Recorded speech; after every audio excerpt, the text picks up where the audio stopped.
guys, welcome back to another episode of the Elephant in the Room podcast. I am Ariel, and this is my co-host, Chris. And if you're new here, we are a podcast that loves to particularly explore the UFO phenomenon, but everything connected to it, as I like to say, all the various mysteries of the universe. Today, we have a really exciting episode for you. We are going to be interviewing Joseph from the Ancient Enigma Files. He has his own brilliant YouTube show, so we're so excited to have him on. He's been into this topic for a super long time, most of his life, but he's only been doing his podcast, YouTube show for about 6 months, but it has absolutely exploded, and you will be blown away by this guy's knowledge on just all the topics connected to the UFO phenomenon. I know that his show is geared more towards cryptids, but there's a lot of overlap there. So we are super excited to have him on and chat with him. So let's bring him on. Hey. Hello, ladies. How are you? Thanks for having me on.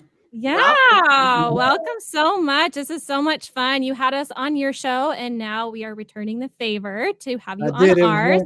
It was one of my better episodes. I've been told that several times. The eye candy value went up 10 points according to a lot of my friends. Looking at my ugly face. Hey, there's a lot more to these minds than these. That's what I told them, right? That's what I told them. Be careful, y'all don't know. Oh, yeah. So just to jump in, we'd love to hear kind of what sparked your interest in cryptids, UFOs, all high strangeness phenomena. Kind of, have you always been interested in this since you were a child, or was there a certain event that happened to you that spurred this on? Yeah, tell us about it. So what got me into this at a very early age was actually fear. And so a lot of people I tell this is that I grew up in Upper East Tennessee on the Virginia-North Carolina border where they all come together, right? And that's right in the middle of the Appalachian Mountain Range. And so when I grew up as a younger guy, my grandmother, my aunts, my uncles, my friends, they all thought it was funny to share the most terrifying stories possible that they could find. So learned about Bigfoots at a very early age. Wasn't at the time, I don't know if there is now, where in the area I grew up, there wasn't a lot of, I just found out about a dog man about maybe, 7 or 8 months ago. But there's all kinds of weird stuff going on in the Appalachians, lights, spirits. I don't really like drifting over into the paranormal and stuff like that, but all kinds of cryptids and UFOs. So at a very young age, I got into it, and then I left. I joined the Navy when I was 17, and I took off, and I was in Southeast Asia and around the world. And then the phenomenon just exploded. So I don't know if you knew I was in the Navy too, Joseph. I think I did. We did. So to clarify, you say when you went out active duty, you had more experiences with the phenomenon? I did. So my first duty station, I was lucky. My first duty station was Japan. I was in Japan for 3 years, and I did a year in Diego Garcia. Then I went back to Japan for 2 years, and I came back to the States. And when I was in Japan, it opened me up to a whole different. So I went from a very, what I consider a backwater hillbilly town, right? Yeah. In Upper East Tennessee. I can say that because I'm from that backwater. And I got thrown into the world, right? I to this day, the most vivid memory I have is actually flying on that airplane, right? And flying across. There was I hadn't been on an airplane maybe once or twice my entire life. And then I flew from the East Coast all the way to Japan, which is a 20-hour flight, right? It was bad. Along the way, we stopped. It was different back then. The flights back then used to be chartered just purely for military people. So you would stop, and then they would pick up families. And so we'd have to stop here. And the first stop we made was in Anchorage, Alaska. And it was military. So there was no security. You can walk off the plane, walk out of the airport, do whatever, be back here by this time, and it would leave. So I remember the first time I walked out that airport into Alaska, opened up, the cold hit me, and I saw that mountain range. And then I was like, wow, okay, then I'm definitely not in Upper East Tennessee anymore. And then so landing in Japan and then making friends over there, immersing myself into the culture. And then after talking to them, they were sharing some of it's very taboo in Japan to talk about spirits or cryptids or, alien sightings over there. But they're very big into what we would, for lack of better words, demons, right? We would call it a demon, but their demons would take on different types of forms as well. And after that, man, it really just piqued my interest in it. And then like there's some couple of things that I went through and experienced as well that just opened my mind. And then it just got on and on and on. And then what I noticed after that is I got to a point where I started to see things that like most people would like dismiss. I'm like, we're not going to talk. No one else saw that, right? We're not going to talk about that, right? And so it just built on that. And then like it just became a thing. And again, we only started talking about it like, you know, I think I told you before. This was a kind of a joke. I created that guy back there. So during COVID, I created a persona called Professor Arthur Augustus, and I was the bastard son of Indiana Jones. And I made a video about how about how the Egyptians could not have possibly built the pyramids. It's not possible, right? It just wasn't possible, right? And I put it on Instagram, and like I said, I didn't know what I was doing. I went to bed with 11 followers. All those guys were related to me, and I woke up the next day and I had like 2,300. The thing had like 150,000 views, and I was like, okay, wow. People were, it just took off, and then we just rolled it into other platforms, and was it. That book behind me over there too has a lot to do with it.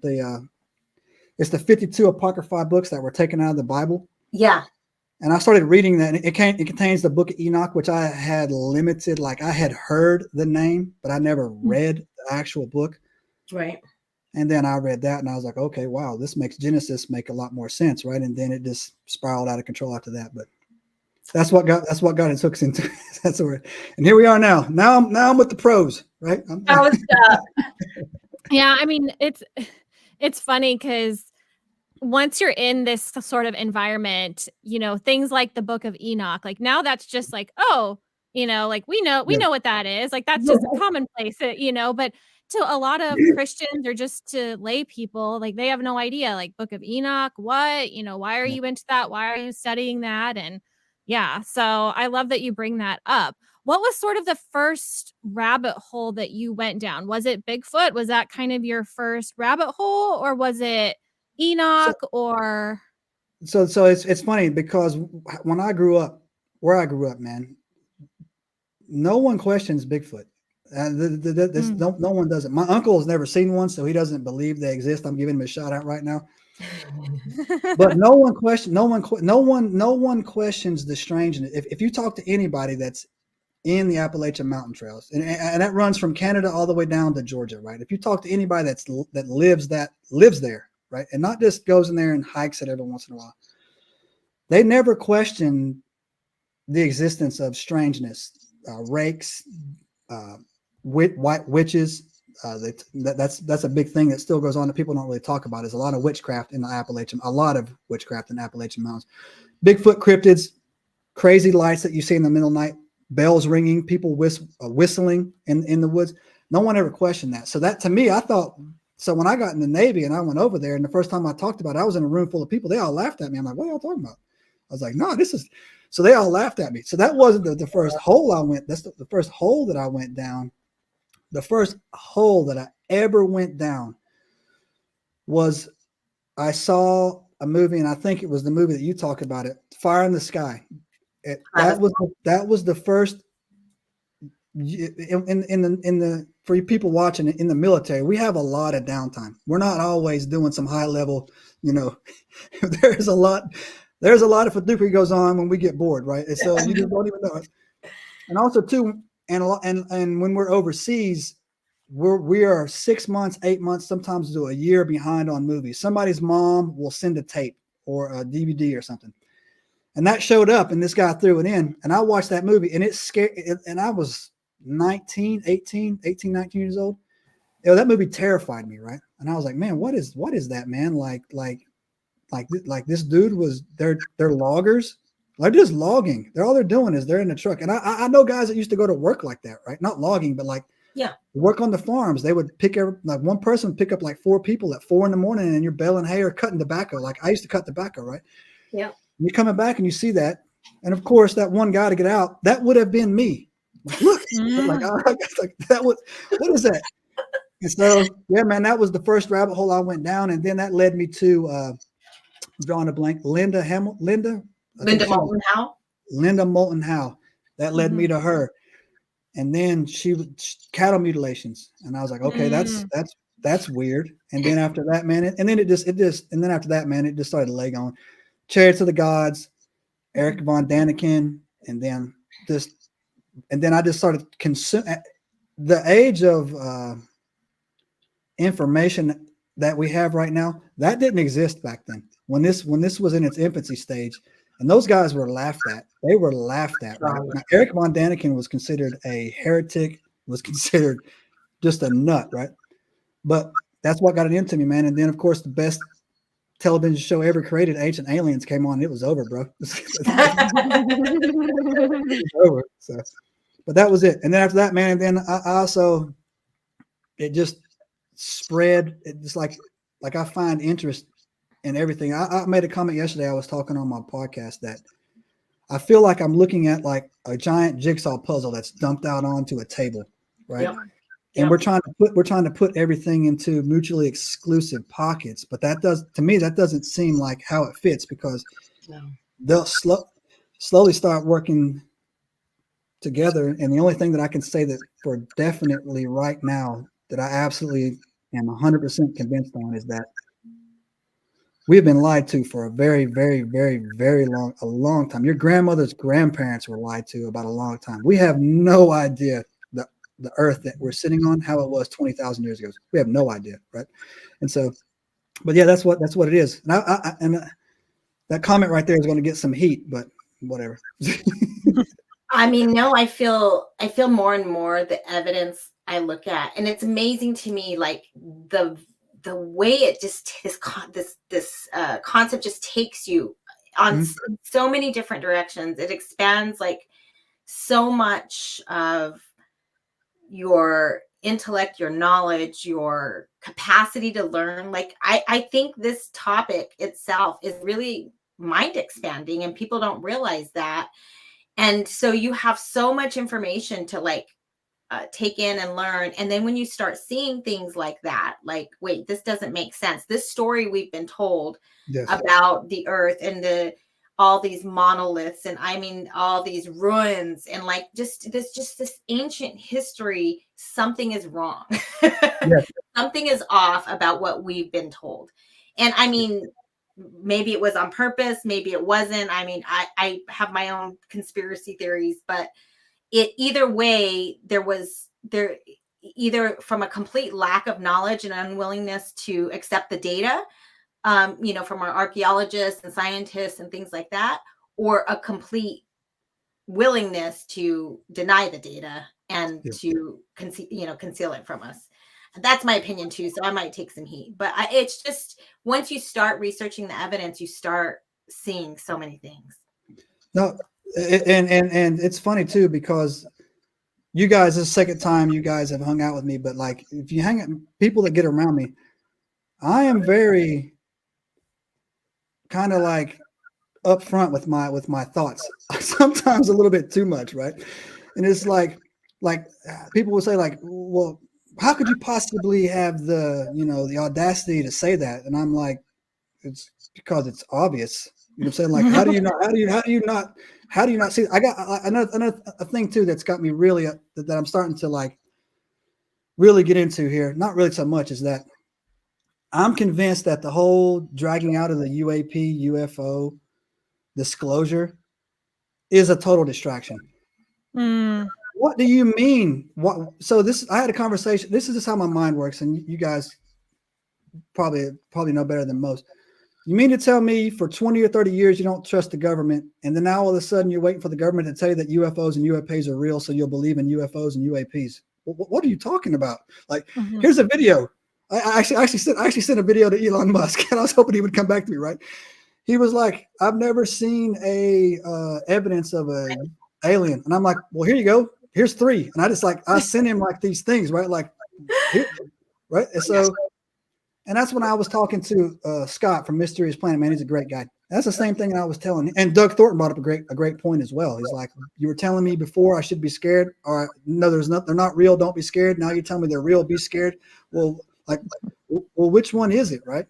And so to me, I say this with all due respect. if you're still having the conversation, if they're real, you're being toyed with. We need to start asking, what do they want? What do they That's, mean? that's, What's the that's the point? thing. Yeah, what do they want? Where are they going? In my mind, I'm stupid. I'm like, are they getting groceries? I don't know what. That's the first thing that pops in. Like, it's like there's a reptile saying, "Hey, honey, run to the Brazil and pick up a coconut." And he's like, you shoot the crowd. I don't know what's going on, right? But these are the question that we need to stop asking is that if they're real or if they're not real, because they're totally. I real. mean, I am with you there. The longer I am in this topic, the more I just feel disclosure, like government disclosure, and what everyone feels like they're fighting for is just very problematic. It's just there are so many layers to it, and people claim, "Oh, this is what we want." But if the government does come out and say aliens are real, then they're gonna say, "Well, we don't believe you. You lied to us." So, I mean, there's no winning. Yeah, and that's actually a great point. I have a friend who is literally got a calendar and he's marking off the days till Lue's book comes out, right? And I'm like, bro, there's going to be nothing in that book. I said, there's you guys, what do you think is possibly going to be in that book? And I had a TSSCI clearance. He did as well. When we get those clearances, I could have sworn I signed a paper saying I would never make a movie or write a book about anything that I did or saw or witnessed without some type of prior authorization. You hear this a lot about Navy SEALs when they want to write books or they want to make a movie. The Pentagon has to sign off on it. Right? Yeah, of course. Nothing in that book is going to be said that they are not going to allow to be said, right? And I said, and another thing too, I said, I don't know Lue. I'm sure he's a great guy. And I've actually sent him one message one time. He blocked the guy. And I was like, Lue, don't block your haters, man. Oh, I did see that. And I was like, because you're just going to give him a power. Because all he's going to say now is, look, Lue blocked me. Lue blocked. I got him in a corner. But again, that's his life. I don't know him. Like I said, he's probably a great guy. It's been 6 years since Lue came out and he's never testified in front of Congress. That's for a reason. Either that he doesn't want to go, which I doubt, or they don't want him there, right? They're not going to put him under oath. They're not going to say anything, right? There's nothing in that book. I hope it sells 1 million copies. I hope he makes a ton of money, man. I really do. But the disclosure part and the waiting for the government that you do not trust or have not trust, who have lied to you forever to tell you that they're real, to be like check market. I think that's just a mute point at this point, and we should shift over into the what do they want? How long have they been here? Where are they coming from? People need to let go of this need for validation because that is what they want from this. They want to be validated, and the government they might, but it's not going to be what you think, and it's not going to be what you want when it actually happens. No, it's totally not. It's absolutely not going to be what you want. Right? And then again, like when I'll pick up my phone, right? I'm like, all right, I'm going to go on X. I got to take some deep breaths right before I go in there because that UFO Twitter or X or man, bare knuckle fights go on in that place. And I'm just like, what are you arguing about in here? Like, what are you talking about? So yeah, I'm the same. I agree with that. I think that I think personally that's on purpose. I think there's definitely disinformation agents and just individuals who want to cause strife in the community, and so they throw things out and we pick it up. I mean, even I'm guilty of it sometimes because you get engaged in the topic, and you want to defend whatever your position is, and then it's just ridiculous. It ends up going down, a dark rabbit hole, basically. Your mama's fat. Your mama's fat. Yeah. It's just it's insane. It's insane. Now that's almost happened to me twice. There's twice that I saw something. One of them was actually somebody said something about Ariel, and I'm like, hold on, let me read this. Let me get involved there. Somebody said that Ariel said something to offend them. I'm like, how? Oh yeah, yeah. Did you say that that kitty cat paws aren't soft? What could she have possibly said? I'm like, you know what, come on, man, don't get in it. And then somebody else said something too that went down about more on the lines of aliens, right? Like, what are they? This, that, and the other. And and then I'm like, you know what? No, this guy's looking for, he just wants to argue. You know what I mean? Right. So, Yeah, yeah, so I just put it down on there. I just go in there and give you guys hearts, basically what I do. Yeah, there you go. There you go. We love it. that's all we like. Yeah. I wonder what you so you, correct me if I'm wrong, you have a Christian background, correct? Yeah, but recently came back to. So I grew up in the church, pretty hard, 17, and I went. Okay. When I was younger, yes, I grew up in the church, going to Bible school, Sunday school. Wednesday, I had to go to church twice a week, Sundays and Wednesday nights, like it was in the South. 17 years old, I broke out, wasn't really having anything to do with it. Was in the military, totally different type of lifestyle. And then here about 5 years ago, started ease, probably actually about 7 or 8 years ago to ease back into it. And then just bring that peace back over my life. And so, yeah, no, I do have, and that's irritates some people because I'm like a Bible quoting. I'm like, I can argue the Bible. I can throw, you want to throw numbers and like, verses at you. Let's go. And so that makes them mad. Like, I've literally had people tell me like, yeah, that Satan knows the Bible really well. And I'm like, well, just saying. Stuff like that, right? So yeah, so now how has that reconciled? Like, how do you reconcile? And I know everybody asks Ariel this as well. The idea of non-human intelligence or Bigfoot or cryptids or UFOs. Easy. Yeah, I'd love to hear that because I think a lot of people struggle with holding those two paradigms together. No, this is what you have to. This is. I'm going to try to lay it out and not insult anybody, right? Okay, and so, like, we would appreciate that. When I say insult anybody, I'm talking about Christians, right? Because I've literally told people, like, people ask me, like, I don't like Christians sometimes, and I tell them that, and I tell people that, and they're like, "What?" And I'm like, "Yeah, I'm a Christian." You're going to get along, Joseph. And I say, but I'm just saying, I know that's why I left the church. I mean, the Bible says iron sharpens iron. That's literally in there. And what that means, that doesn't mean sit around with two sticks. That means as me as a Christian and you're a Christian, talking about scriptures, talking about theories sharpens both of our mentalities. And if you can't defend your position, then you don't really know your position, right? And that's not an insult. And I'm really not trying to offend anybody. Yeah. But the existence of the things that I'm about to show you on this piece of paper, the existence of extraterrestrial life, anything not of Earth, interdimensional life, aliens, cryptids, Bigfoots, or whatever. The existence of that does not at all diminish God. It just shows you his grandeur. You think he stopped with us? We're going to go under the model of the galaxy. If you look where we're at, we are a mining colony. We're not even close to the center, right? I know in my heart for a long, long, long time, there is life everywhere, right? Everywhere there's life, right? And when the first thing I take people to is that you can go online and quickly look up anybody's. This one guy, he's chronicled over 1,000 abduction stories that have been halted when the name Jesus is spoken. They stop, right? Mm-hmm. So that right there tells you that, okay, in the hierarchy of things, our God is in there, right? Right. They're demons. They're demons. If that's what you need to think they are, right? Demons are real. Two things can be true at the same time, right? Demons are real, and so can extraterrestrial life. They could be real, right?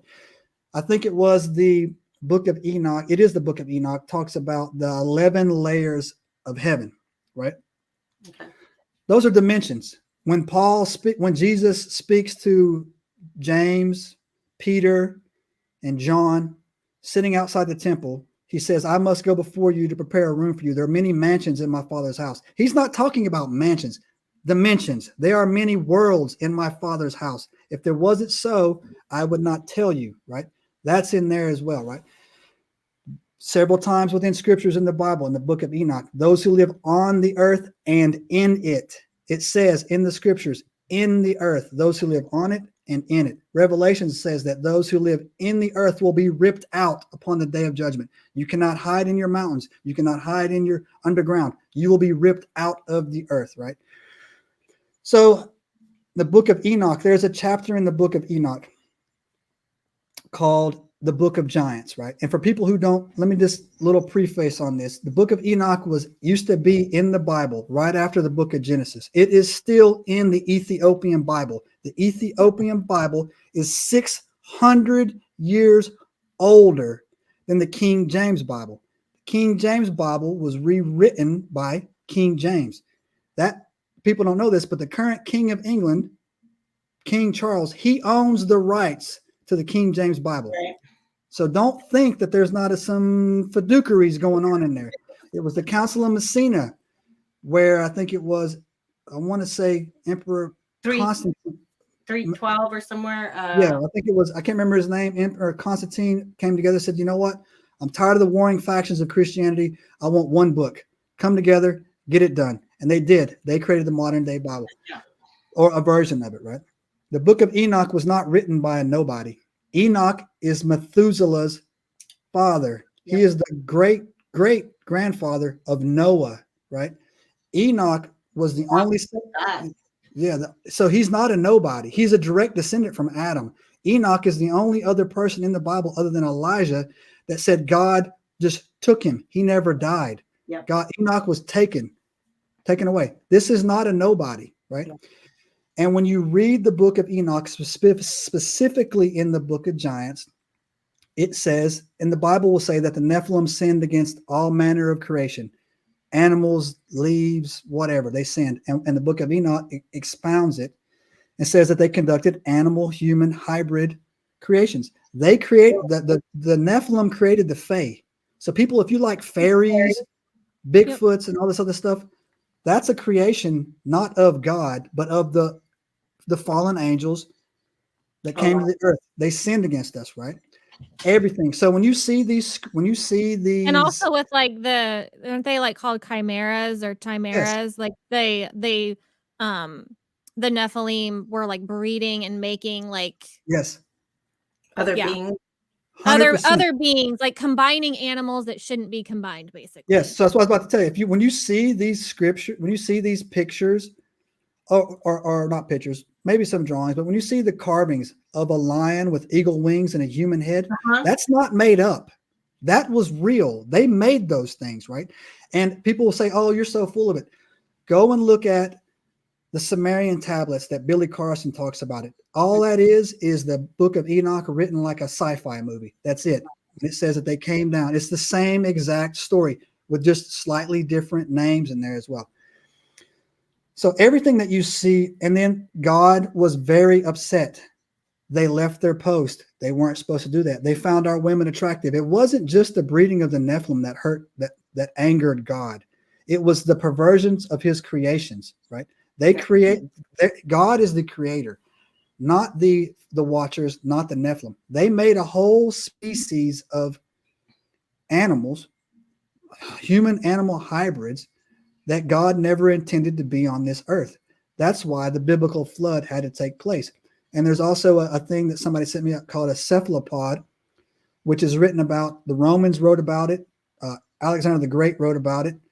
The Catholic Church has a saint with a man with a dog head.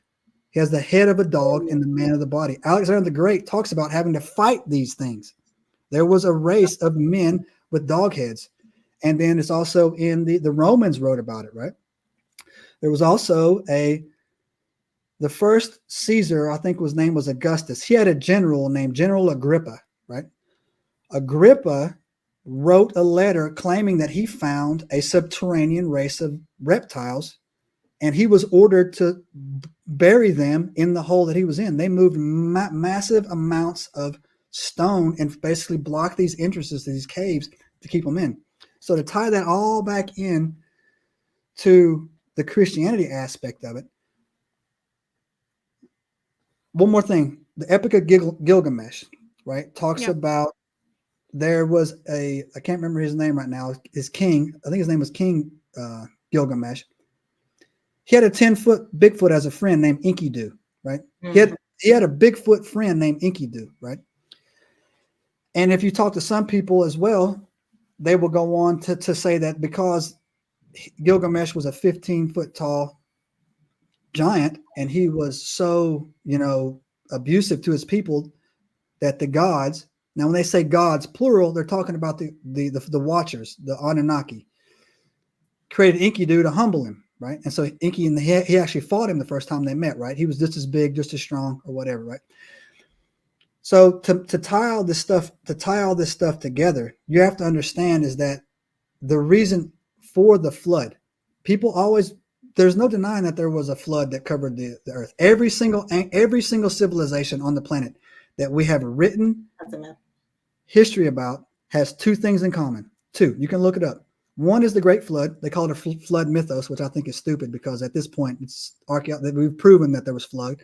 There's 3 times as much water inside the earth than the ocean on the top. They showed where the water came out and all this other stuff. And they have a legend of lizard people. Every single culture has a word for a lizard. They call them Naga in India. The Japan call them the Neptuni or whatever. You go down to Peru, they got lizard statues down there. They have names for them. All across the globe, we have them. The Hopi Indians will tell you that in 1911, they found a cave in the Grand Canyon that had Egyptian-like artifacts in it. They went out there to research it, and there was some cover-up that took place. We did a podcast on it. Was that the Smithsonian? Is that, I've heard some of that. They came in, took everything away, put these cast iron metal bars over it. If you don't know what cast iron metal is repellent for, they say that demons can't touch iron, that iron burns them, right? So it's very, very, very peculiar that of all the heavy metals that we could have used, they used cast iron to block up all these cave entrances down there. But the Hopi will tell you that the first people came out of that cave. They were escorted from the inside the earth by a race of reptilians who could transform into humans. That is their mythos story. That's not me talking. You can go look up the Hopi creation story, and they will tell you they came out of the earth with lizard people. And so all that comes around. Satan is referred to as a what in the Bible? A dragon. Right. The serpent, right? Lizard. So the people that get caught up on this, that, oh, you can't believe in this, that's all satanic, that's all other, guys, you're wrong, right? You're wrong. You're just as wrong as the people who say those things don't exist. You can't believe in angels and demons and nothing in the middle. What is it? Right. It's angels, demons, and then us. That's it. It's okay to believe in a virgin birth, but it's not okay, to believe in these other supernatural creatures. It's not okay to believe in Bigfoot. It's not okay to believe we're possibly being visited by non-human intelligence. They are so selective about the supernatural things that they believe. And one thing I wanted to add is, I don't know if you're familiar with Ryan Pitterson. He has done a lot of work, and he has books on the Nephilim. And his argument is that the Watchers coming down and breeding with women to make the hybrid race was actually instigated by Satan. Because in Genesis, he says, I will put enmity between you and the woman, between her seed and your seed, meaning it would have the man who crushes his seed, aka the Antichrist, would be a man who came from, had to be human. And so Satan was like, okay, I'm going to go corrupt the gene pool. I'm going to get these Watchers to come down to earth and mate with human women and try to corrupt the gene pool, because if there's no actual pure humans, then her seed can't be allowed to ever come. I don't know if you've heard that theory. He has a whole book about it, and he breaks it all down, but it's very fascinating. It was just very fascinating. Well, you're saying they're trying to interrupt the gene pool for Jesus, right? For Jesus to be the man.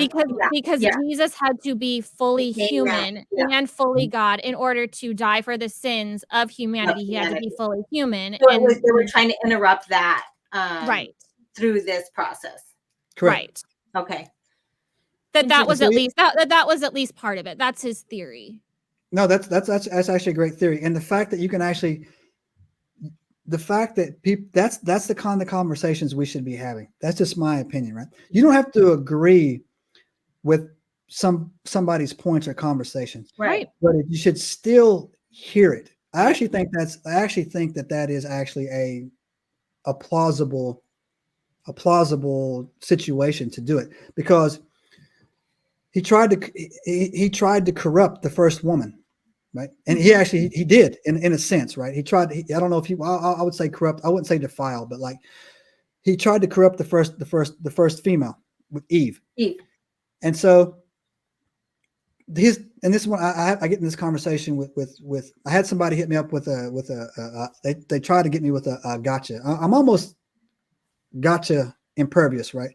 He hit me up and he was like, so what is your God going to do when he comes back and sees that the religion has been perverted and it's used to oppress people? And I'm like, he'll destroy it like he did the last time. What are you talking about? That's an easy one. What do you think he's going to do? Right. So yeah, you're going to get it. You know what I'm saying? It even tells you in the Bible, you're not supposed to mess with these words. Right. And if you do, you will pay a price. So like, yeah, what are you going to do when your God shows up? I'm going to be fine. You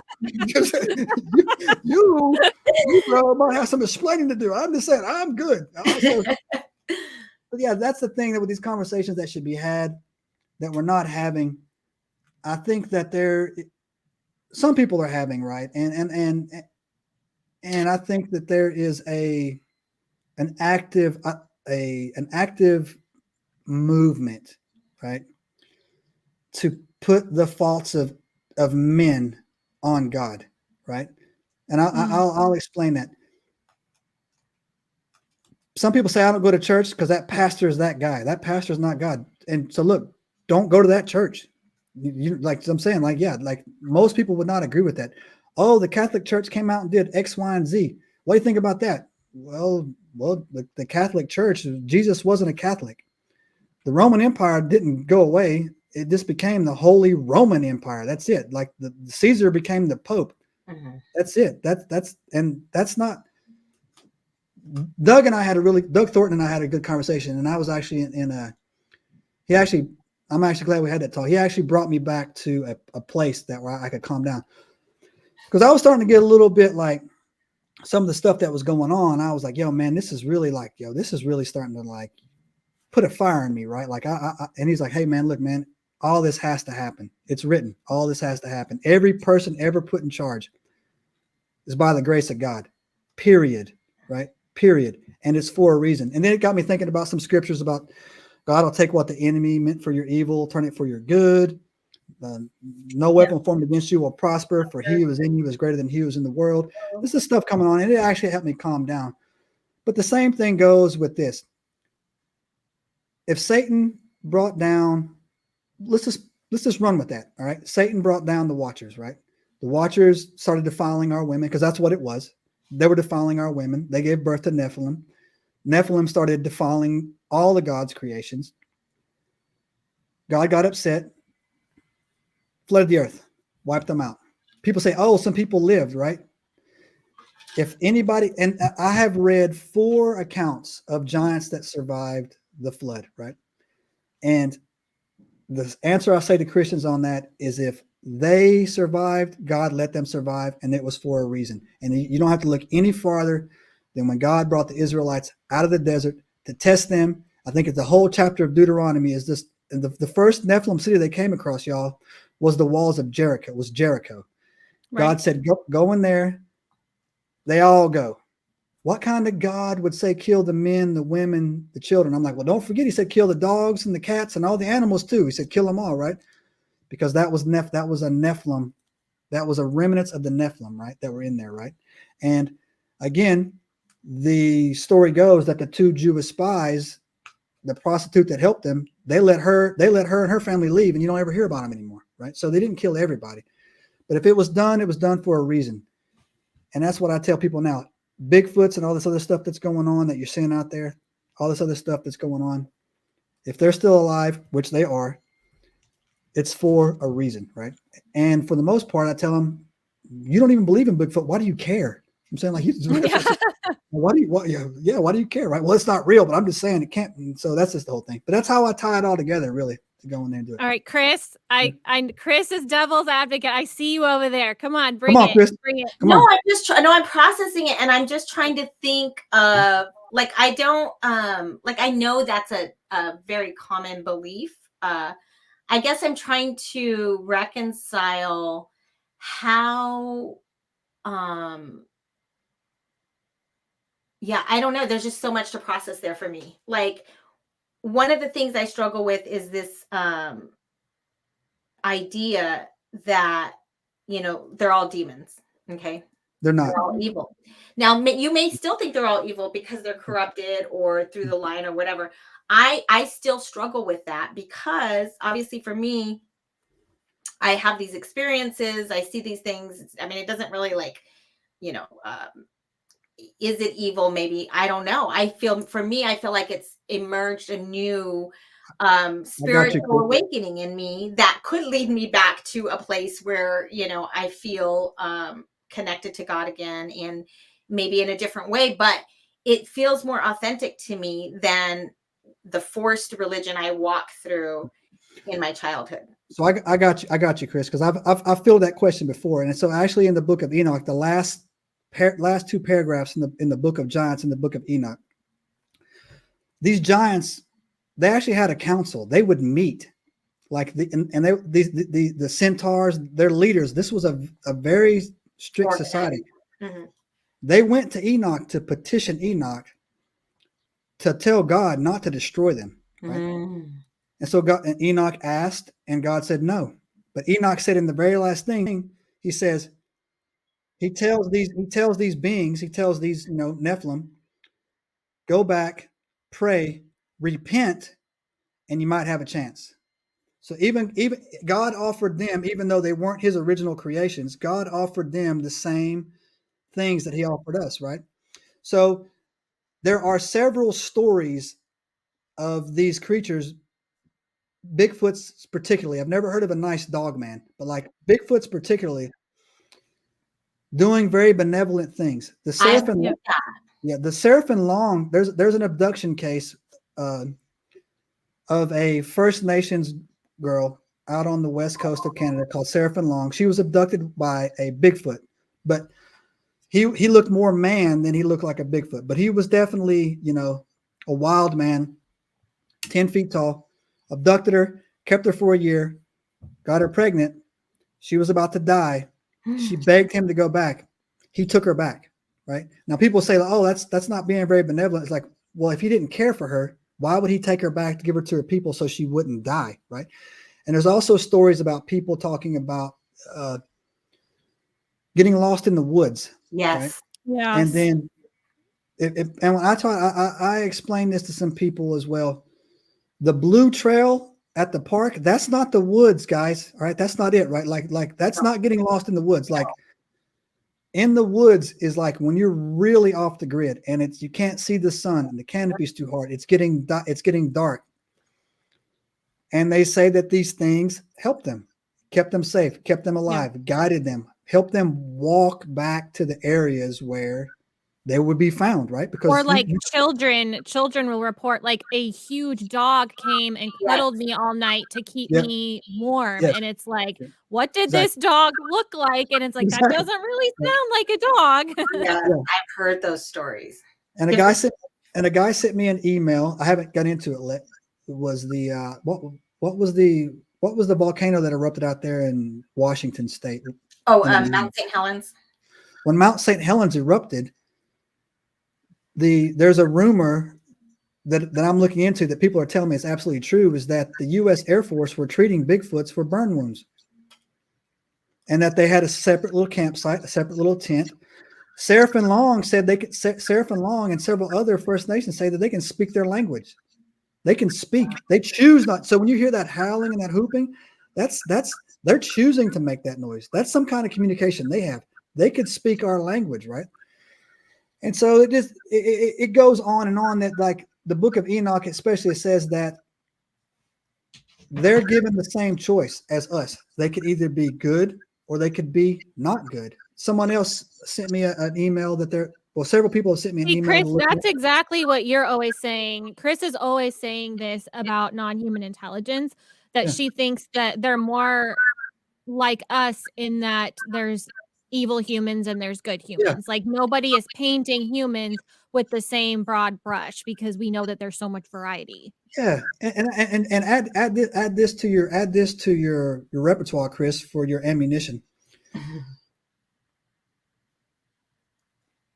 Let me break this down for you real quick. A British couple was on vacation in the Amazon rainforest. I think it was in 2022, and they saw a gray alien walk by. I think I sent you this video, and there was a blue little portal behind it. Right, it's on my YouTube channel, like a little short that you can go see. Right, people are like dismissing it. Last month, a YouTuber sat down with a couple of these tribe members, and they asked them about this gray, and they're like, "We don't a gray alien." This is on my Instagram. This is crazy. This is crazy. Yeah. And they were like, "What are you talking about? I don't know what a gray alien." They showed a picture, and they're like, "Oh no, that's not a gray alien. Those are the Manu Kawabus." Yeah, I did see that. They live in the earth. They're not coming down. They're coming out, right? And then so when you see that, these things are living in the earth, right? And clearly they're more advanced than us. Clearly, right? Because they have portal technology, right? Well, they could be in the earth, but they also could just be perceiving that they're coming out of the earth because of how they're traversing dimensions. It might just look like they're coming from in the earth when it might just be a different sort of dimension. Kind of makes it right. So some people say, "Oh, they're using us as food." Some people say, "Oh, they're here to help us." Some people say, "Oh, we're their lab rats." I take it to the most basic thing possible, right? What's stopping them from coming out and smoking us? Right. What's stopping them from that, right? Unless they don't want to. Unless some of them want to, but some of them within their own factions, like, why? Why would you do that, right? Why would you do it? So to say that there is a inherent malevolent tone that fits across the board, then you're not even a human being at that point, right? It's like all pit bulls are bad. That's not true, right? So some pit bulls are terrible, right? But not all of them are terrible. Oh, I appreciate this about you so much. I really love hearing this because it's just obviously so important to have open dialogue like this that's more open and accepting. And I'm not saying you have to agree, but it's just a different perspective than what you really hear a lot of times. And I think the most graceful thing I heard is that, this God has the ability to redeem everything, I mean, to me, that's what it says. It expands his ability to redeem all kinds of beings. And it's 100%, Chris. And I'll double back to that, but I'll let you know if these things are your friends or not. It's a real easy test. Chris and Ariel, if I ever show up in your room at 3 a.m. in the morning, put you in a sleep paralysis, drag you out, right? Do things to you and bring you back and then wipe your mind, I'm not your friend. Right? So, yeah. But see, this is the thing, Joseph. I when you talk to experiencers, not all, but some people who I have very, in-depth conversations about their abduction experience. Right. And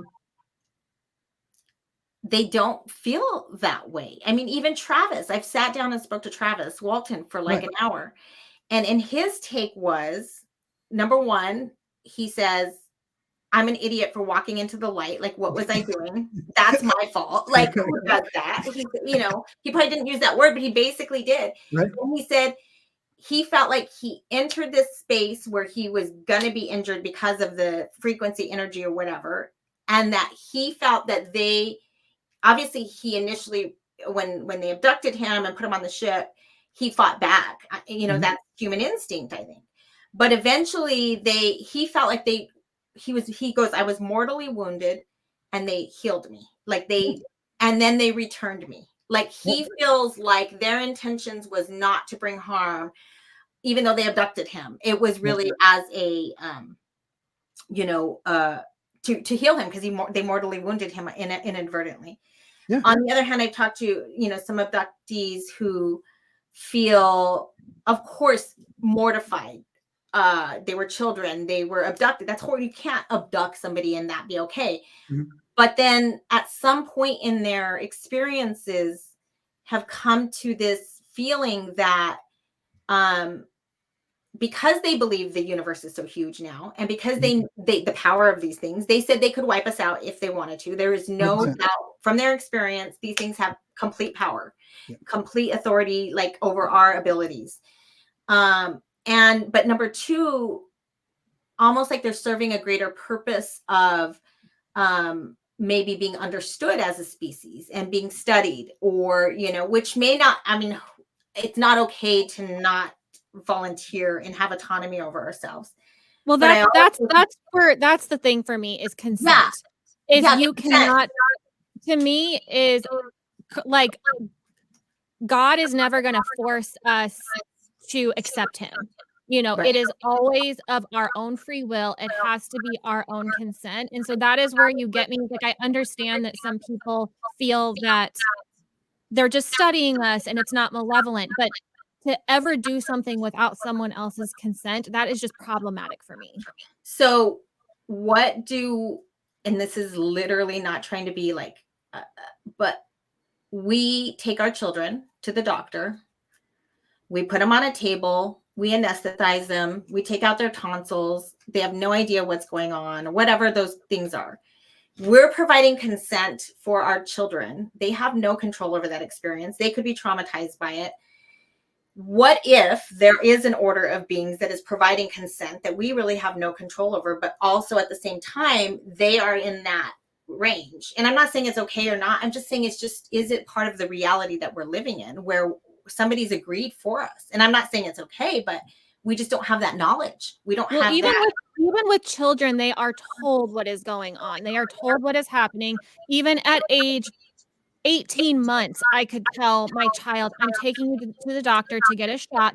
You may not want to do this, but this is A, B, and C, why you have to get this shot. And they may cry and they may not want to go, but at least you are But circumcision, explaining. a circumcision's a 2-day-old baby, and we're cutting in. I'm just saying there are things we do because we know it's for their own good, or we believe it's for their own good down the road. But it's like they cognitively couldn't, where we could cognitively understand. So like, I don't think you can compare. It seems like comparing apples and oranges to like a baby who literally does not have the ability to comprehend, like where we do. Like, we are adult human beings. But maybe we don't have the ability to comprehend what they're doing to us. Maybe. For society or for whatever reason. I don't know. I could be totally off base. I'm just saying this is just something I think about. I literally, my daughter has to take her dog tomorrow and get fixed, and she just does not want to do it. She's been avoiding it. And I literally think, and I know it sounds so, but that dog is going to be anesthetized. It's going to have its body mutilated, and it has no choice. Really has no choice. But here's the thing too that I wish that more people in the community would do is the I don't know. I don't know. That's a good question. Like, I don't know. That's a great question. Now, I made a comment too. I was like, we have lab monkeys that we give birthday cake to and birthday parties to, and we give them bananas, and then 2 days later we give them a shot of something. Well, if he doesn't die, oh yeah, you survived. Good job, Conker. Here's a banana, right? So I've actually heard, and we justify it, and yet if it's done to us, we think it's evil. So I've heard stories of people who look forward to those encounters, or people who are terrified of those encounters. I heard people. I've had people say that that they were, especially out of Australia, they were used as an incubator. The hybrid baby was taken out without their consent. But again, if it goes back down to the baseline, right? And I would take it. I hate to add more color to the conversation. Yeah, I go see a dentist. If I got an infected tooth, the dentist takes it out, right? So there's good doctors and there's bad doctors. Like, hey, look, this guy's in trouble. He has a purpose.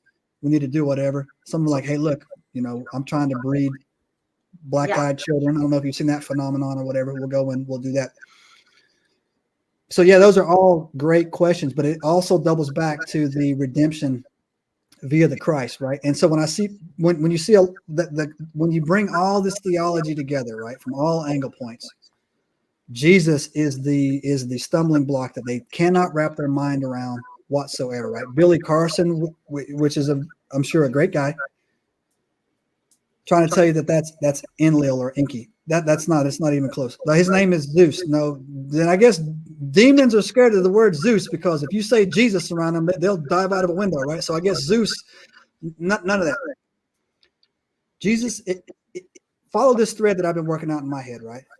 And somebody pointed out an interesting thing I haven't had a chance to back up. It says that in the Bible in Genesis, it says, let us take man and make him in our image. I haven't went and checked that out yet, if that was the exact words. And he was saying that man was already here. They took us and they changed us. And that falls in with the whole Sumerian clay tablets and all this other stuff, how there was a version of us here. And we're the upgraded version, right? We're not. Okay. Now that's a theory I've never heard, because I've heard the theory of it's referring to the Trinity, and I've also heard the theory that it's referring to his divine council of other divine beings that were there when humanity was created, but saying that like they were upgrading us. That's interesting. Yeah, so I haven't done any. This is 2 days old, right? And I've been so busy, I haven't a chance to look on it. But the guy said, look, if you go read Genesis, anybody that's watching this can go look it up. Supposedly it says, let us take man, not create man. So it says, let us take man and make him in our image. So it says, it does say that. And so he says that there was a version of us already here. They changed us, but we're not the version that God created. Therefore, God sent his son to redeem that creation, which is us, right? So it comes down. So that's why all these things, all the fae, all the extraterrestrial, everything, bow down to Jesus, because he is the redeemer of all, right? And so that leads you down a whole nother rabbit hole of all the stuff that's going on, right? To get into it. I haven't researched that theory myself, but it's very interesting. But that's where they get stuck. They can't explain Jesus. How does Jesus fit in if we're just an experiment? How does Jesus fit in if the Sumerian tablets were real? How does it fit into this, right?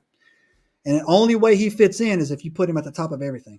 That's the only way that it fits in, right? And so, I mean, how much control are you attributing? Because some people say, that God is more the clock winder, that he kind of put everything out into the world. He created everything, and then he sort of steps back. Not that we can't pray, and he's not going to give us internal strength when we need it and things like that, but that he is going to let things play out. If someone is going to go create a hybrid race, he let that play out. He's not going to intervene. He's going to kind of let humans do what they're going to do. And also, if there's life on other worlds, he's going to let them do what they're going to do. And if they find us and they come here, he's going to just kind of like let that play out, I guess. And because some people are like, well, why would he allow that? Well, I don't know. I don't have the answer to that. Kind of like you said, I don't know, but that's one possibility. Is as a Christian, you have to kind of do your own research and figure out,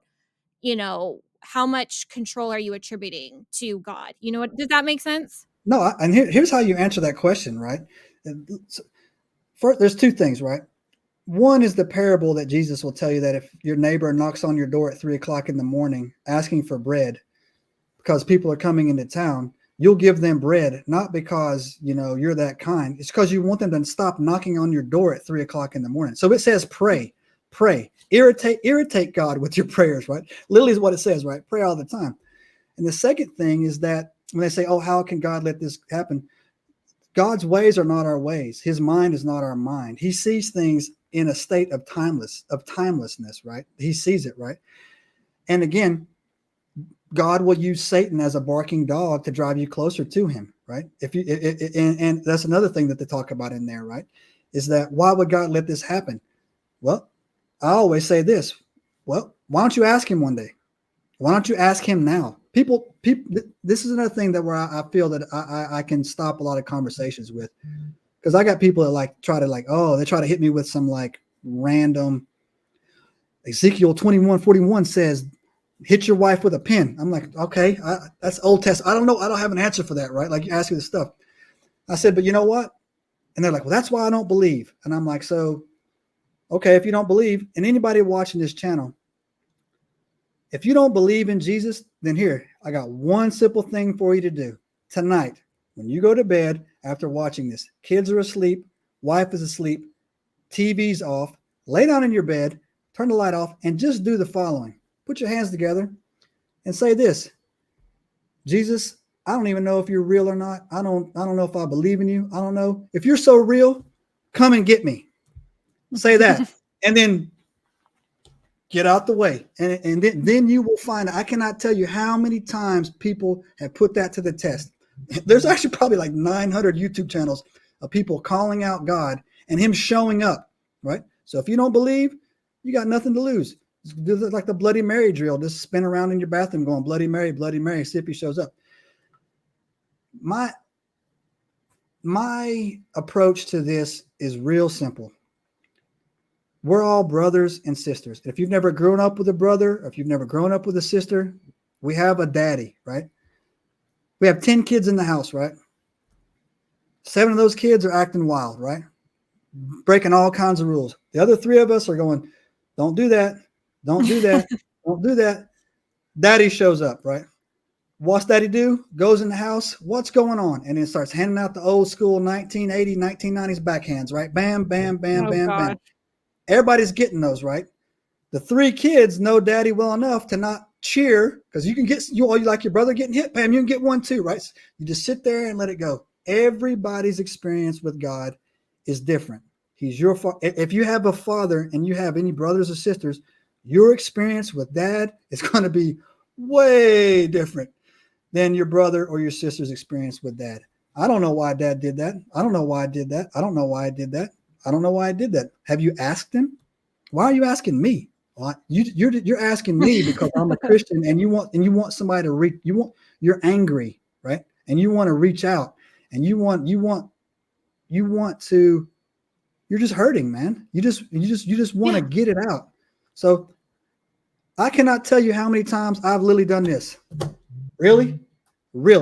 I've looked up, talking to God. Really? I got to go through this now? Really? Right. Look right up.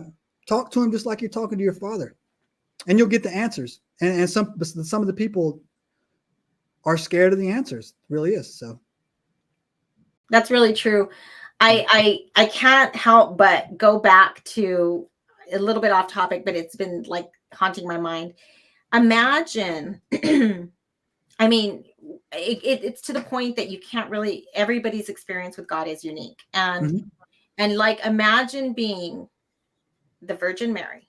I mean, let's imagine it from a human perspective. Not, we come back and we look at 2020 hindsight, and we have all this idea about how holy and amazing and, you know, what experience this was for her. Can you imagine? She's literally, I mean, she's an incubator for God. Yeah.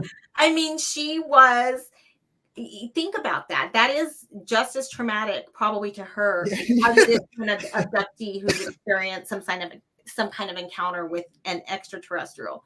Hey, Chris, I know you're young and everything is good. I'm the creator of the universe. I'm going to put a child in you, right? I mean, and your husband's going to be light, and it's going to tell you, do not fear, you know, I mean, like, exactly.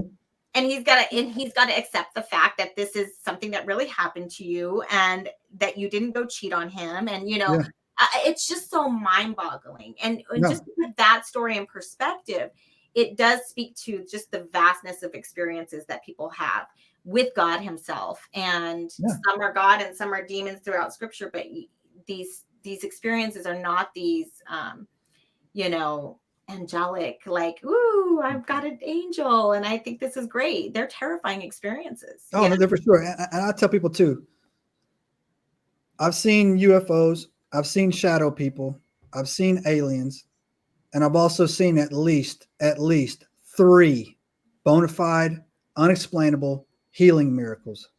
3 of them. Unexplainable. Like how? Prayer-based. I've seen the whole spectrum on it, right? And I try to tell people 2 things can be true at the same time. Yes. So like it all can be true, right? And if you think we live on a boring earth, man, you ain't paying attention, right? Turn off the TV, right? But no, it's great conversations, Chris. This is so great. No, I appreciate it. It's really good to talk to people, you know, about this, because it's something, I mean, I had no no interest in UFOs when I was a Christian. But I did hear Chuck Missler on. We used to listen to Chuck Missler. I don't know if you've heard him, but he, he was very much into UFOs at the time. So I remember hearing those residual conversations from him, but never had any interest, no experiences. And so then now it's just like, obviously it opens my mind again to the possibilities and to spirituality and how we, just the vastness of the universe, how we experience the world and how we show up in the world. Really, that's to me, how we show up in the world and how different experiences can change people in different ways. And I think understanding how different people have different beliefs is really important, because we're all going to approach this topic at some point. I think we're going to be faced to approach this topic either from a personal experience or for somebody who we know having an experience. And if we don't have solid guidance to go to in our own belief systems or faith systems, it's going to be dangerous. That's where the problems are going to arise. Oh, I totally agree. And then if you want to do something that's terrifying, right, is that if you have anybody watching this channel, go and read the book of Revelations at the end of the Bible, and don't get caught up on the candlesticks and the trumpets, and then try to put a sci-fi spin as you're reading it, and it will terrify you. It's basically talking about portals opening. Yeah. And when you realize the reference in the Bible of stars are actually angels and they're extraterrestrial beings. So it says a star fell from heaven. And it ain't a meteor, y'all. Yeah. That's a something coming down, right? And then so it leads into it. And I think it all ties back together. And Jay on my podcast, he has a great point. Just refer to them. We'll all get along. Very simple. Just refer to them as the not us. Whatever it is. The others. The others. The others. They're not us's, right? And then we'll go from there, man. We'll figure it out. But. And the only thing I have with that is that it scares me to, honestly, my bigger fear, and this is legitimately 100% how I feel, my fear is not of the others. It is of the humans. And that is my bigger fear. It is how we will react. How will we treat them? How, even if we don't know, obviously, if they're malevolent, we don't, we need to protect ourselves, of course, but we don't know that. And I'm afraid of how we will react. Well, I'll even take it a step further. On my channel, I talk about the ancient Enigma Files, how not to die in the woods, right? And I'll always say that the most dangerous thing you'll ever come across, if you come across a Bigfoot in the woods, you've won the lottery, right? Yeah. It's a human. There's plenty of people out there that want to hurt you, right? Plenty of people in these remote areas. I call them feral people in these remote areas that want to hurt you. And when I see that when people talk about how would the first contact, like official first contact, be when these things show up, how will these people react? And I said the same way they will when Elon Musk makes it so we can all buy robots. Somebody's going to try to make a porno with one of them, right? That's the first. People are out of their minds, right? I was telling these guys, like, these things are meant to help you, right? And like, hey, you know what? I'm going to make an OnlyFans page with me and Alberto, my robot, or something like that, right? Yeah, man. Like we're playing with matches. That's like but my thing is that but it's totally true, man. Doug and I were talking. In the military, you will meet some of the sharpest people. Chris, you'll know this. People you'll ever meet. And you will meet some of the dumbest Cro-Magnums, and you're like, how are you still breathing? Darwin told me you would never get to have kids, man, because you would be so dumb that you wouldn't make it to the age of breeding, right? Our world is way too bubble wrapped. I mean, like I've seen that several times, man. The military is great at taking stupid people and making them look smart, because you just stand over them and you tell them do it, and you hit them when they do it wrong, and when they do it right, you say do it again, do it again, right?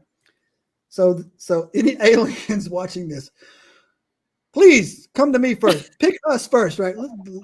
Be selective. Don't just land like we're here. Now, be selective, man. You got to do it. If you're smart enough to get here, man. Yeah, you're a little bit smarter on that. Yeah, I totally get it, man. And I've made several memes. I'm like, this is why aliens don't talk to us, man. Or this is it right here, right? So yeah, that's funny. I'm glad I'm in a theater where that feels that way. Yeah, and I'm like, man, come on, man. You gotta be kidding me, right? So Yeah. yeah, that's great. Wow. Good point. Well, I am interested to hear you. And I don't know if you guys, do you still have more time, Ariel? Yeah. Okay. I have about 10 more minutes. Okay. Well, I'd love to hear more about some of your theories on portals and what the connection between the different types of So what? entities. Yeah. So what actually got me into really steadily looking at portals is, it's kind of weird. It's the different colors of them, right? There's orange ones, white ones, blue ones. Oh, I'm sorry, orbs. I'm sorry. Okay. Orbs led me to the portal theory, right? Okay. Oh, okay. And so I was doing a podcast with Scott from Mysterious Planet, and he was talking about there were orbs seen at Skinwalker Ranch. The blue ones seemed to act weird around electricity, but the orange ones turned the dogs into pudding. Like the orange orb killed a bunch of dogs, right? Oh. And so I was like, man, that's weird. And a random thing that I was studying was about Bigfoots in Alaska, right? There's a theory that things that live in colder environments get bigger. So when you hear about the skunk ape in Florida, it's not as big as when you get to the ones up in Canada and Alaska that are 10, 12 feet tall. These things are more 7 or 6 feet tall, right? And during my reading, I came across this man, and he was having him and his wife were camping, and they weren't even in like a hard spot. It was like a random, aerial campground, right? Yeah. They were just there, right? They're sitting in their lawn chairs. He sees 3 orbs that were floating, white orbs, right? He was like, oh, wow, what is that, right? And they were moving. They came to him. Next thing he knew, there were 3 Bigfoot standing in front of him, right? Yeah. And I was like, okay, these Bigfoot weren't mean. They weren't anything. They looked at them. They had like a exchange of, facial expressions. They blinked out and they're gone. In the Appalachian Mountains, there's people that say that they see these lights floating through the air. And then soon after, they'll see a Bigfoot near their shed, right? And I never connected all this. The couple that saw the gray walking in Brazil, I have a photo of it. 10 feet behind it, there's a blue orb that's following it, right? Wow. And that's when I got pulled into an ad hoc live with Lisa from the Cryptids Women's Society. She was doing a live out of New Zealand, and she had a Bigfoot expert who was there, and he was having a little bit of technical difficulty. So she pulled me in real quick just to talk.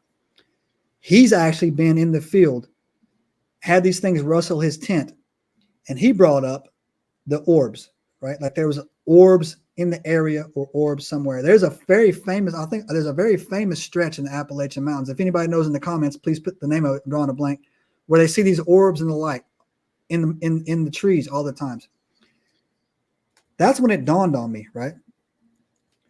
Is that what if these orbs are actually portals? I'm sure there's spiritual orbs, but I'm being specific about the ones that directly correlate with these sightings. And there was another girl that was on the Cryptid Warfare podcast with Drew. She was out in Washington, and she was saying that her husband was seeing orbs, and then soon after, Bigfoot. And that's when it got me to thinking that what if these are not orbs that we're seeing? What if these are portals, some way of them? And if you follow, I'm going to get a little weird here, right? If you follow the remote viewing theory, right? Yeah. And what if these orbs are just the way that they're viewing something? And then if they want to go there, they're there, right? And then when they want to leave, they leave. That's why if especially in Alaska, there are tons of stories of them seeing these Bigfoots, and they're tracking them, and they'll go to, and the tracks will just stop. They'll just go. They're not there anymore. And this is snow. Crazy. It's 4 feet of snow. Yeah. They're just not there, right? They're just not there anymore. There's no way. This is Alaska. There's no caves over here. It's open. There's like scattered trees. We see it. It disappears, right? And that's what it got me triggering the thought. And then I guess the laws of attraction brought this whole thing about the Manu Kanabus, made me think that, I got a picture of one of them grays with a blue orb like it had walked out. Kind of like the terms of not astral projection, more like physical projection that it can go doing. And so it's just an hypothesis that I'm kicking around, and it ties into why if they don't want to get seen, you don't see them. Yep. Right. Why if all of a sudden they're there and they're not there? There are stories in the Appalachians about women rightfully scared, pulling out a shotgun, shooting these things, and they blink. They blink the shot. They're gone and they're back, literally. And this is several people saying, I tried to shoot it and it disappeared, and then it was right back where it was at, right? Up in the western part of Canada, the Royal Canadian Mounted Police, the RCMPs, they keep files on Bigfoots. You can go watch the Missing 411 series. They describe Bigfoot aircraft, that it was a Bigfoot ship. And also up there, they talk about orbs, seeing orbs in the night, orbs, right? And these things are moving through the forest, moving through it. And it takes me back down. If I go one step further off the edge, is how my mind works, is that they're smarter than us. They've been here longer than us, right? Or equal amount of time than us. They've been through what we've been through. They hit underground during the flood when they came out. In our minds, it makes it easier for us to say that they're remnants of gigantic Pithecanthropus or whatever, that it's some giant ape that somehow miraculously survived and has remained hidden. In our minds, it makes it easier for us to swallow that pill instead of us saying, these things have powers that we can't even possibly comprehend, right? If they have a mental capacity that we cannot possibly understand. They have a language, they can speak our language, and they have abilities that we can't possibly understand. We can't find them is because they don't want to be found. Right? There's never been, in a long time, there hasn't been a reporting of Bigfoot maiming or killing anybody. The most recent one I could find was a Native American tribe in the 1700s outside of Mount Shasta. You can look this up. Really? Went to war with the Bigfoots because Bigfoots came down and stole their kids. And they went to war with them and killed them. And there was a treaty. A treaty was signed. Do not take our kids, and we won't war, right? That is all out there. That's all in the Mount Shasta lore. Mount Shasta is an amazing mountain in California with all the lore down there. So that's where all this ties in to me, is that these things are something that are extremely, extremely on a whole nother physical, mental, spiritual level. And people want to talk about, and another thing too, that I'm starting to lean in more too, is that everybody loves to talk about our vibrations, our frequencies, right? Like we're vibrating. If you increase your frequency, you'll literally we'll move into this area. What if they've already done it? What if they're already on another frequency? Well, to me, if you look at the idea that however they got here, like you said, whether they were old monkeys in a cave that lasted and evolved, they've evolved for so long. I mean, if we think that's what humans are doing, if we're evolving consciously and, gaining more knowledge and trying to, sometimes I wonder if we're evolving consciously, but, you would hope that's the goal. Like for us to become better human beings and to, take care of, we had one job. If you believe the biblical story, that's the problem I have. We had one job, tend the garden. And we are not tending the garden, But anyways, if we do evolve and these things were evolving alongside of us, they could be so advanced that, look how fast we've evolved in the last 100 years. It's incredible.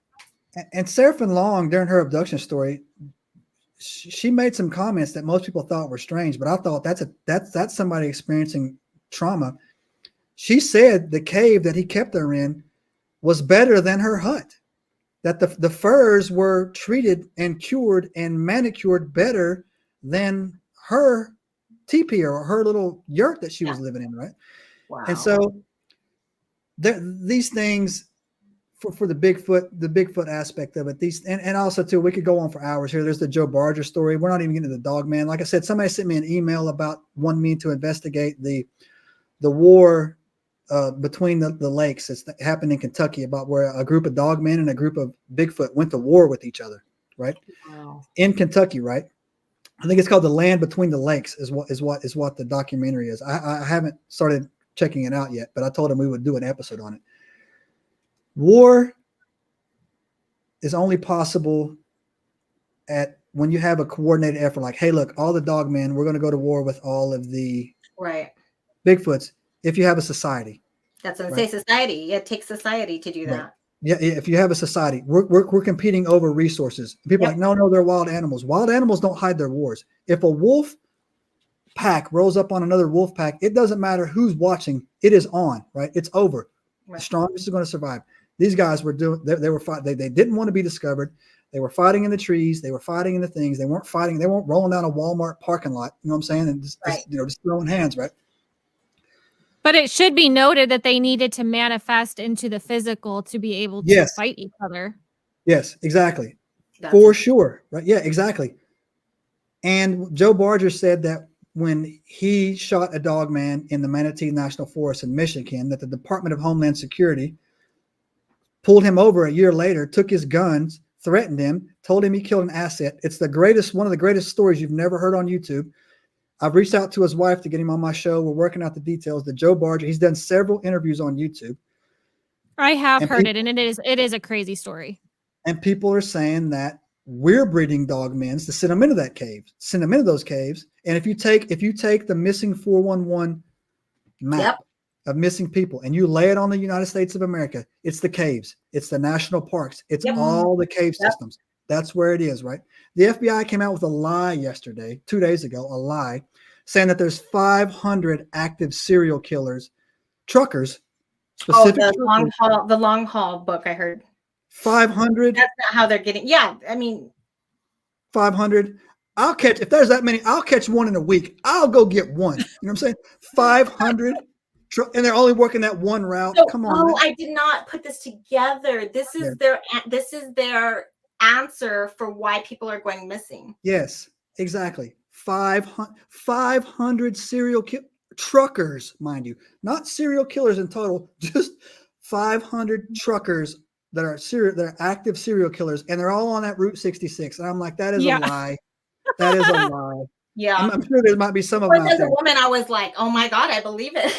Yeah, 500. That means every Denny's between here and California is a trap, right? Don't go into every Waffle House. I mean, between here and California is a trap, right? Come on, no, things are happening at an exponential rate, and I am actually starting to think that we're on the verge of the soup just spilling over, and this is going to be like it's too much weirdness going on to go 100,000 kids go missing across the border. How is that even possible? And they'll tell you that with a straight face. Yes, 100,000 kids. It doesn't make sense.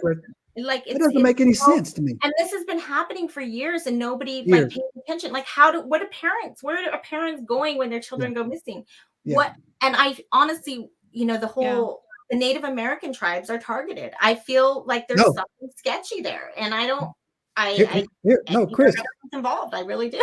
The only statistic not kept by the FBI is the women stolen from Native American tribes. They don't keep the stats. So disgusting. It's so sad. It is so horrific. And the question I ask is why? Why? Is there that many that's going on, or is there not that many because people are telling me that they're getting abused big time, but you're telling me, it doesn't happen enough to track the stats. Well, that's stupid, because if it's only one a year, that's an easy phone call, right? That's an Excel spreadsheet, right?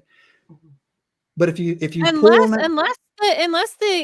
because they're indigenous and they understand what. Keep pulling that thread. Yes, you're onto it.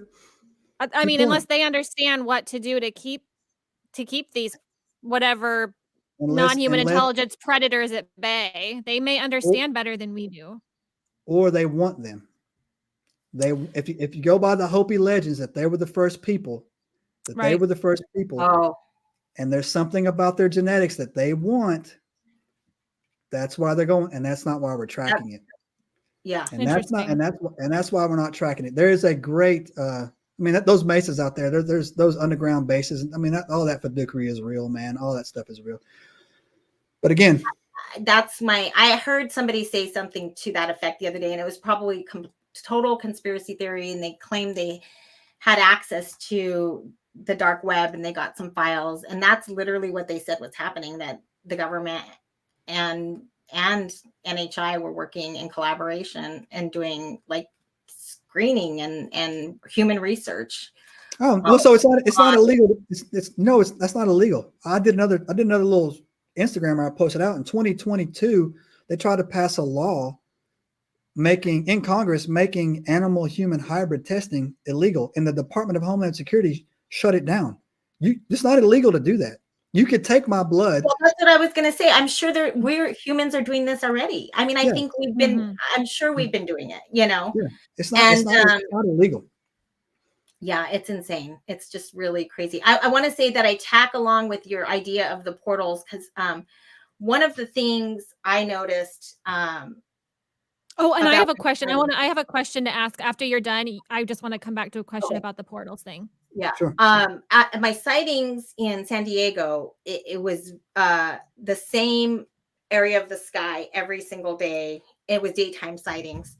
And they would enter, they would just appear, big white orbs. They would move, various locations, and then they eventually disappear. And it would, be 20, 30 minutes a day, almost daily. And, but I'd capture them frequently, but then I'd go back and look at the video, and dude, the things that were on the screen that came out or near this, it was, it tracks with what you're saying, because I'd get pictures of craft, various types of craft. Yeah. And different shapes, and it was clear that it was linked to that orb. And I couldn't see the craft in with my eyes, but on camera you can see them. I mean, some interesting captures. And I always felt that it was that area. There was something in that area. And I lived in an area called Serra Mesa, which is where one of the battles between the Native Americans and Catholics took place, when the Catholics were coming in and, colonizing. Yeah. And so it just, it gives me a lot of reason to wonder what kind of energies or portals or whatever were in that area. And I saw so many things in that area in general that I knew it was location. Or like you said, or those things could be portals arriving anywhere. And then. So quick question. I know you kind of likened the orbs and portals to remote viewing. I don't know much about remote viewing because I'm very cautious about it, but is there anything physical that can be observed when a human is remote viewing? So like if I say I'm going to remote view into the next room and then somebody goes and sits in the next room, like, is there anything physical that can be observed, basically? I'm just curious. Curious if there could be a link there. I got an answer for that. Not by humans. So I think it was the Sean Ryan podcast. He had on one of the CIA's top remote viewers. He's an older gentleman now. He was active during Vietnam. He remote viewed to Mars. And he said when his consciousness showed up to Mars, he angered the people on Mars, and they showed up, remote viewed, and kicked him out. Oh, so wow. We would not be able. So if you were trying to remote view into this room right here I would not know you were here. Something about we're not there yet. But these other things and other advanced civilizations or whatever. And that's where when I don't know if you heard Tucker Carlson been on a real tear lately talking about this is more spiritual than it is everything. I think he's on to something. No one has ever had have you ever had a dream with your cell phone? You ever had a dream where you were playing with your cell phone? No one has. I think once. No, I think it. You're the first person occasionally. But I've never had a it dream. wasn't until I started thinking about that, because I saw someone post about that. Yeah. And so it happened after I was like thinking about, oh my gosh, I've never dreamt about my cell phone. And then I did. So, but up Yeah. until then I hadn't. Yeah. So That's this anchor around our neck, we don't dream about it. We're trying to recreate portal technology using dinosaur blood, basically, for lack of a better word. How can we control the splitting? And if you go back to when the Roswell incidents, people say that when we started testing that bomb, they showed up. They don't like that. Yeah. Right. Yep. They don't use that. Yeah. Right? We're trying to recreate wormholes and portal technology and all this other stuff with a diesel engine or splitting uranium. They're doing it somewhere where it doesn't hurt the environment, and it doesn't take a ton of energy. It doesn't take up, and if it goes wrong, it doesn't destroy the fabric of time or whatever. That's exactly what Skinwalker Ranch said, what Taylor Travis said. He says what we're seeing, the evidence they're seeing of like a portal. But he says if this were true, it would rip the earth apart. Like the energy it would take that in our current knowledge of physics. Right. So these portals that we're seeing with these things, I think that it is one.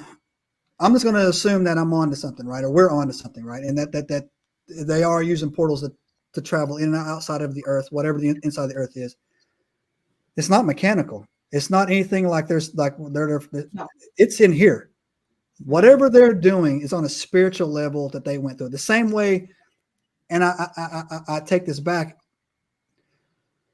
The same way the Watchers came down on Mount, I think it was Hebron, is where in Israel was the mountain that they landed on when they came down, right? Mount Heron, Mount Heron, right? They came down, right? Bam, they shot down, right? They didn't fly down. They just came down, right? Well, there is a theory that they could have used advanced craft. Okay, well then that ruins that theory. But we'll say that these other things, right? I've never heard of Archangel Michael or Gabriel using a craft to come, right? So we'll just. Well, they have to travel somehow. So either if they're traveling into the physical, if they are in the physical realm, then they would need advanced craft to travel in the physical realm. I don't know about if they need that to traverse dimensions, but no, that's a great point. That would explain that's why they're in the craft when we see them. But to get to where they need that craft, they're coming through that portal somehow. And so yes, so it's a great point. Our bodies are built for the physical realm, right? Not the spiritual realm. Even at the end of the Bible, it says we get new bodies, right? We'll get new bodies, right? So yeah. So when they're here, that's where I think we're all of a sudden we're seeing all of these, you can get a UAP video any day of the week now. You can go get a UAP video, right? And they're shooting everywhere, right? But like to pull that thread, that's not how they're getting here. They're getting here some other way, and then they're using that while they're here, and makes the jellyfish UAP thing as well. The jellyfish guy that was moving across with that little thing, right? Goes into the water and he takes off. So yeah, but the whole thing, I think, is like interesting. So the idea is wherever they're coming from, whatever dimension, when they're in this dimension, they require a physical craft to get them around, is what you're saying. Possibly, yeah. So we're postulating here on that theory. Again, it leads me to the why. Where are they going, right? But if you take it to the step further, if you take it that let's just for this simplifying the conversation, we'll just use the term phase. They have to phase in to our physical form to phase in, right? Because the Bible says we don't wrestle with the flesh, we wrestle with spirits and principalities, right? So they're coming from somewhere when they come here, right? But when they're here, right, they have to function by the laws that are in this realm, right? We have gravity, we have physical things, right? Sure, I've heard things that they can phase in and outside of walls, but they have to be solid to touch you. You're getting picked, they're grabbing you, you're getting picked up. Well, that's right? the thing is, I mean, in the Bible, there are a lot of stories of, chariots of fire. Was that an advanced craft? These angels, when they visited Lot, they could grab them, like the angels that visited Lot, the men of the city wanted to grab them and drag them. They were physical beings. They were offered food they could eat. So, I mean, there's something to that. Well, and it's, I mean, 100%. it's literally, I mean, the kind of the essence of the message of Christ is he had to become a physical man Yeah. in order Yep. to redeem men, right? So maybe there is this need to understand us as we are before you can interact with us. And then yeah, so just to run with that, talks about, everybody loves the term the Great Awakening. Everybody loves this term, right? Like it's the Great Awakening, the Great Awakening. And in my mind is that like people will say, oh, the Great Awakening, we're going to have all this great, magnificent medical technology and med beds. I'm learning about these things called med beds and all this other stuff, right?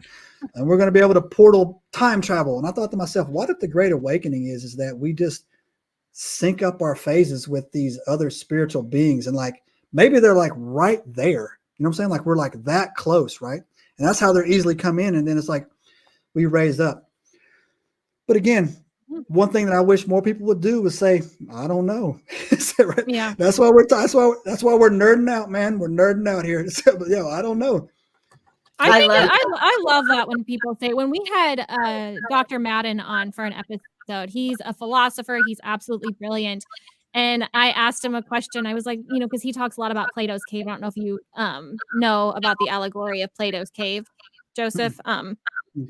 Anyway, it's an interesting allegory that a lot of people point to kind of talk about our culture and where we're at. And I asked him, why don't more people get out of the cave? And, he gave a long roundabout answer. And then at the end, he said, but, I don't really know. I don't know, Ariel. And, I love that because there are some things that just might be fundamentally unknowable to us. Yeah, I totally agree. And that's another thing too. That's when people start losing me on, like, especially X, right? They feel like they have to answer the whole entire sheet, right? And I'm like, people. So again, Joseph, do you believe in Bigfoot? Oh yeah. What are they, man? Well, depends on what camp you're in. There's like, here's what I think they are. Here's what they are. But man, I don't know at the end of the day. But again, we have to have that. We have to have that hard deck where we have to say there's something, right? If you can't, like, so I did a video on like this thing called, there's a rumor in the Appalachians about this cryptid called a rake, right? And its arms are as long as its legs. It's pale white. It lives in the caves. It only comes out at night or when it's heavily overcast. And this guy caught a video of one, right? And the rumor and the theory is that these things will shoot their long arms out while you're hiking, grab you, and pull you into the bushes, right? And when you hear a lot of stories about people walking, and they're like, there's four of us. I look back, he's there. I turn around, I look back, and he's gone. That's what happened to him, right? It's called a rake. It's on my Instagram channel. It's on my YouTube channel too. It's a little 45-second video. People are saying they're demons. People are saying they're cryptids. People are saying that, that it's a thing. Okay, but at a minimum, we can agree that it's something. Right? It's something. And so right, and that has to. I wish it would really, like. I think that X is great. You guys are pros at it, right? I don't wait. I'm scared to get into some of those waters, man. So you guys are pros at it, right? If everybody would just approach that it's something, then we might be able to like move the conversation forward a little bit. I mean, I don't need to be moved. I already believe, right? You don't need to convince me, right? Like, but there's other topics I get into as well that I don't know much about, right? Frequencies, all this other stuff. I don't know anything about that. But like when you start reading the threads, man, somebody always comes in. It's like, you're stupid. Like right in the middle of the thread, somebody comes in. It's just so weird. It is right? Such a weird vibe. And I said to myself, why did you take the time to say that? Like you stopped your day, you got in this conversation, and you threw that, you're all dumb. It's like, all right, man, cool. So yeah, it is like, I think there's like a cult mentality in certain circles, and like they want to control what you believe about the phenomenon. It's just like, it's really interesting to see happen. But I just think that what's great about conversations like this is just the ability to sit down with somebody who's level-headed, disagree or agree, throw out theories, and be able to really reflect on different perspectives. I think there's really nothing better than that. That's why we do what we do. So thank you so much for coming on and joining us. And this is great. I can't wait till we do future stuff together. And I'm sure we have more work to do So that's not a coincidence. I got y'all twice. Y'all are in my circle now. I got you. Yeah, tell our audience where they can find you. So I'm on YouTube. I'm on every platform. I'm on YouTube at the Ancient Enigma Files. I'm on Instagram at the Ancient Enigma Files. I'm on TikTok and Rumble and X. X, I'm on X. I'm just the Enigma Files, but Okay. I am not. If you want to, I'm trying to wade into the TikTok waters. I'm doing really good on YouTube and really good on Instagram. I'm still haven't. I'm not mean enough to be on X. I think I don't engage enough. You can just be like us. We just kind of watch and say as many nice things as we can possibly say to change the vibe. Yeah, exactly. But so on all of those platforms, my Linktree links up there, and you can find us on all whatever your flavor is in there. And I'm impossible to offend.